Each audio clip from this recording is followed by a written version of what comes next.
Well, that were better, weren't it? Okay, admittedly it weren't hard to be better considering the sort of low bar that we'd set in group stages and the last knockout game, but it was better. I think you've got to give Southgate a bit of credit for that.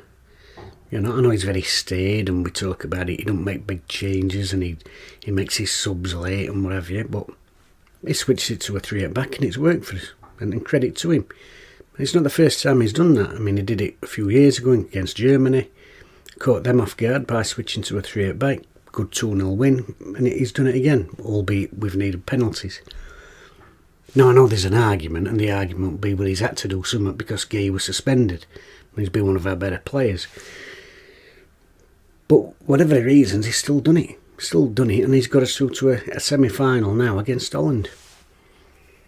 And it was a better performance. Certainly the first half. The second half were a bit boring and what have you, but it's best we've looked in this tournament if you take away the first 20 minutes of the first game. And I've been arguing all through the tournament, one or two folks have laughed, that I think you can play with 2 number 10s. I think you can play with Foden and Bellingham in midfield. Well, he's done that yesterday and we look so much better for it, especially in terms of keeping hold of ball. Foden's popping off into little pockets of space, he's getting it wide on the other side, he's taking players on. You see the best of him. And as I said earlier in another video, we don't want him to be the skulls of this generation shunted out on left and wasted, so I'm pleased that he's done that, and credit where it's due. Bellingham got to play after they were talking about him being suspended for making a gesture as if he was going to grab his crotch. I don't know how they could suspend him for that. I mean, last year, I'm watching Wednesday, an opposition player did grab some bollocks, and they weren't even his own.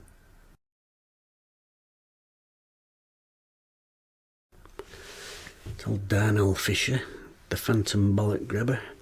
Yeah.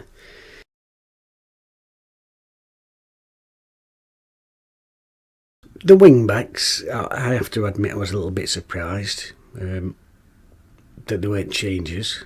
I did think Saka might go to left when I saw it was a 3 at back, and that Alexander-Arnold might come in and start on right, because that is his position. If you're going to play a wing back system, he's probably ideally suited out there, so a little bit surprised with that. Although I did think Saka was our best player on night.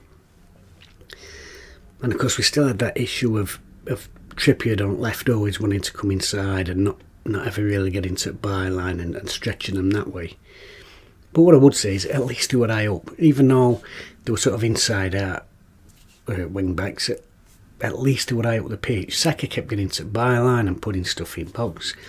And Trippier, although he's not the outball you want in terms of getting crosses in, at least he was up there and pushing their full-back back. And of course at the end of the game, Shaw come on and give us that little bit more natural balance that we like to see.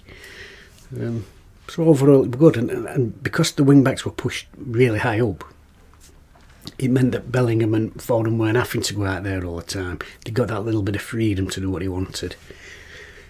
I thought it looked better for Kane being higher up pitch, but again, that comes from, wing-backs being higher up, from having them 2 number 10s, and we talked about this in other video. When your number 10s are up there pushed higher up pitch, it stops him coming as deep as he does usually. Now, albeit we regressed a little bit in second half and deeper, and at one bit John Stones has got the line, he's looking across, he's got a little voice behind him. Don't worry lads, I'm playing sweeper. So Harry Kane's behind back line. That's still something that annoys me a little bit. Yeah, but they stuck at it. There were times when they had to defend it, especially in that second half. They have got some pace then.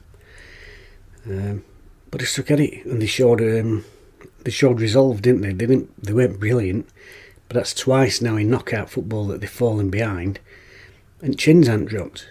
It weren't always pretty, but chins didn't drop. They kept going out and forced that equaliser. And what a goal that were, by the way. Saka. Absolutely perfect. It couldn't have been any more perfectly placed. Inside, drop shoulder, curled in off post. It's a fantastic strike. And I'm right pleased for that kid. He always comes across such a nice lad. And he took some terrible abuse, didn't he, after that penalty miss other year. So delighted for him. Delighted for my son as well, because I did put a bet on at the beginning of the tournament for him to be our top scorer. So there's still some work to be done, but at least he's off mark. the penalties. I never really had any doubt or fear. But alright, there's always some trepidation, there's penalties, you know. But when I looked at the players who were going up to take them, I'd got every confidence in them. And even though I've had a long-held theory, I don't like left-footers taking penalties. Actually, I'm being unfair to myself there. It's not left-footers I don't like taking penalties. It's left-footers who are right-handed. It's something about body shape, the way they kick through a ball. You don't spare arm, as they puts me about. And they do have a high miss ratio. But he stepped up, Cole Palmer. I never had any doubt. And I've said this before. He don't care.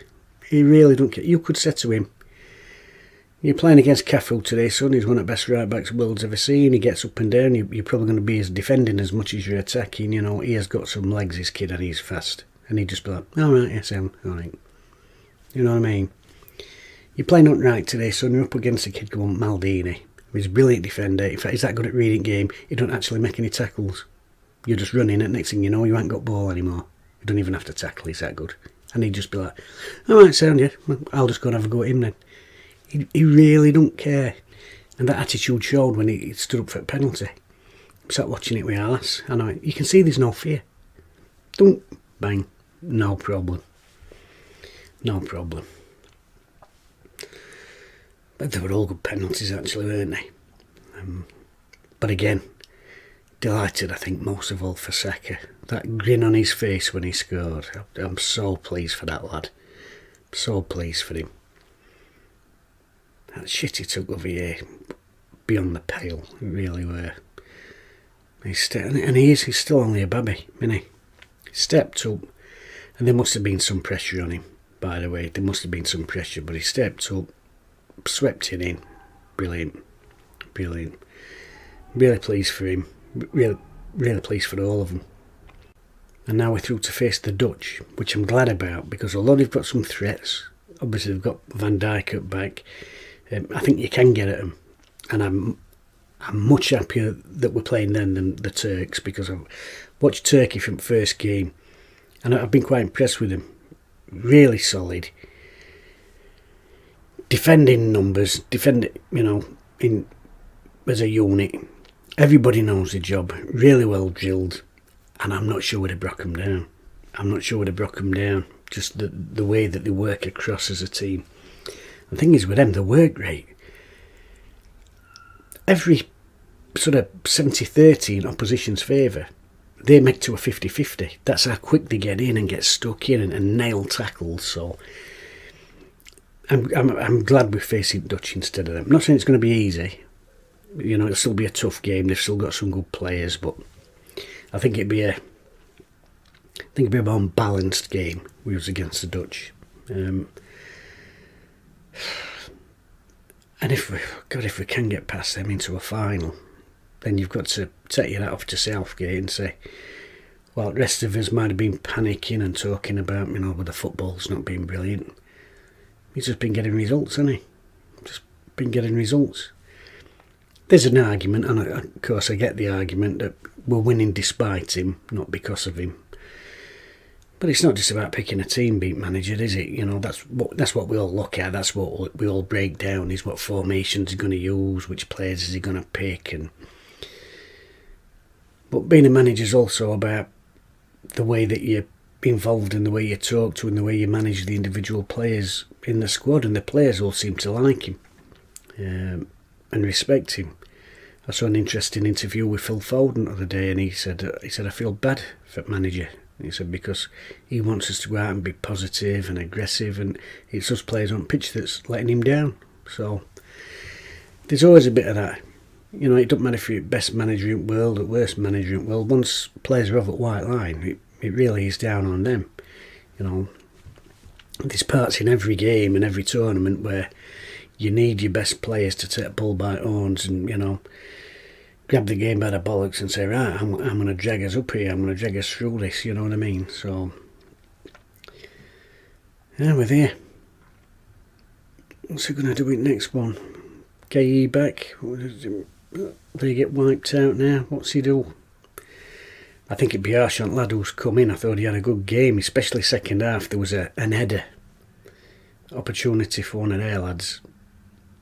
He knew he couldn't win it, but it's that thing of doing enough to put the attacker off.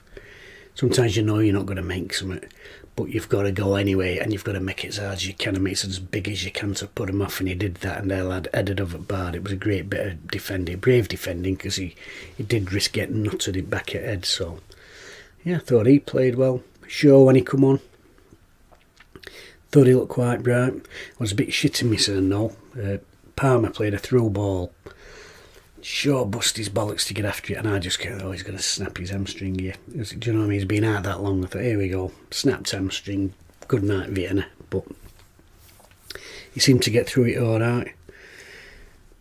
Would you start him in next game? Still don't really know how fit he is. But the balance it gives us up that side in second half, they were totally different. Totally different. It gives us like a different dimension, innit, when you can go on that side. And again, the subs, Eze, Palmer, made a difference. Tony, that penalty, not even looking at ball. That is supreme confidence, that. I wouldn't dare take a penalty without looking at ball. I genuinely, unbelievable, that, the confidence he's got. And you actually fancy us now. Whoever we played, I'd fancy us to beat anybody in a penalty shootout, so... even against Dutch. But I would like us to try and win a game in open play though. Do you know what I mean? That 120 minutes, that's going to take it out at legs. They've already had a long domestic season in probably one of the fittest and fastest and most furious leagues in the world, so there'll be some tired legs out there. I hope they're just resting now up to the game and not doing too much hard training and out too daft. And I don't think they need to train to at this stage, you know what I mean? They're just professional players. It's a small window, this competition. Just keep them relaxed and ready.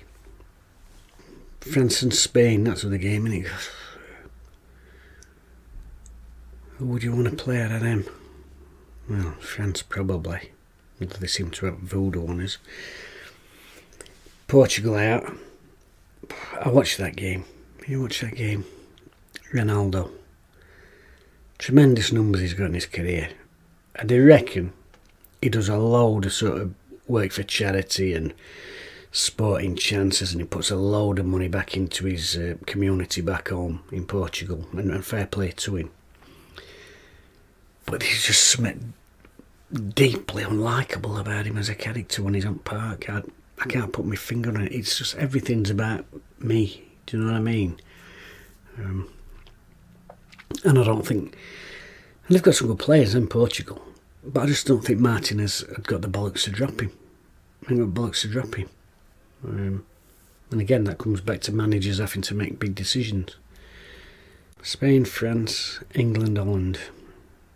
Well, it's a great opportunity for us to get to the final. That's all I can say. I think we've been at best half at draw all the way through. Played a little bit better than we have been doing. If we can take it up another level, keep what we've been doing, who knows? Another final. So yeah, we could get to a final. And Southgate's international CV won't be looking too bad then, would it? Which is amazing, really, because I genuinely think that he could win it and still have people wanting him to go, which I sort of get, but he's also, on the other hand, a bit bizarre. You know, outsiders looking in might find that strange, you know. I mean, it's not like we've been awash with success, is it? You know, it's 58 years since we won anything. It's not like we've been finals or, you know, ever since 66. Suddenly, you know, quarters, semis, finals, this last 10 year or whatever, you know, it's like, right on. And I know people will say that's because we've got a fantastic generation of players. But we've had fantastic generations of players before. You know, I look at the generation with Owen and Rooney and Beckham and Gerrard, Lampard. Some fantastic players have just not done it.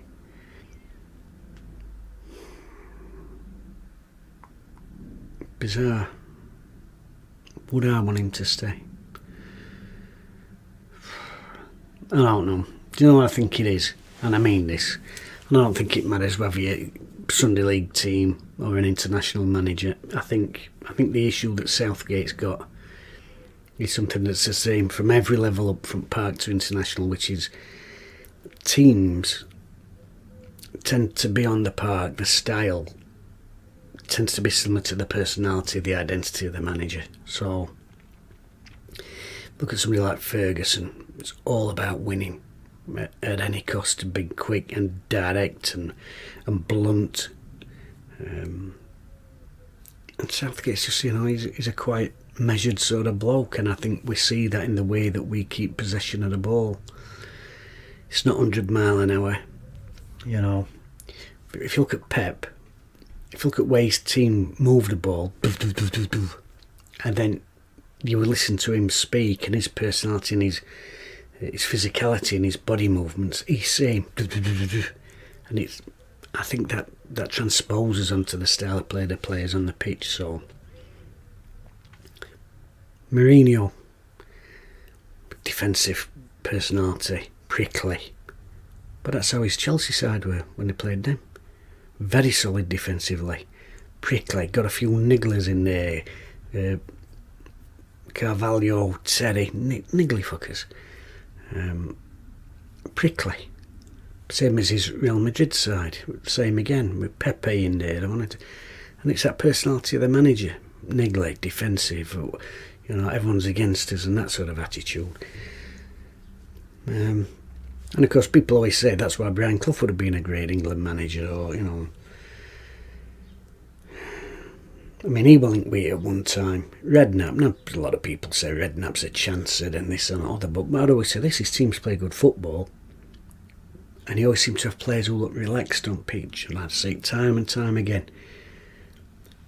When you're relaxed, you play better. You can't be too tense.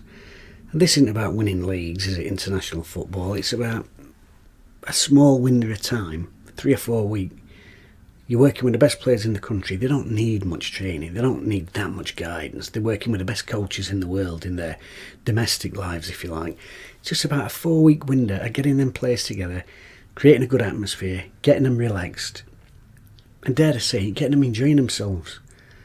And then you see that on pitch. I always said Ron Atkinson would have been perfectly suited to international football. Perfectly suited to it. Getting lads away, get them relaxed, get them out on the park playing football. International football would have been a breeze for him. Yeah, a bit of a digression, innit? I'll tell you why, because I was all scripted and ready to go earlier on today, and then somebody started banging and hammering and swaying. So I've had a snooze and I've come back, and you've got words in your head, you know how you want to say it, and then you completely forget it all. So that's where we are. But anyway, England through, a better performance, a different shape, getting better performances out of Bellingham and Foden, which is key.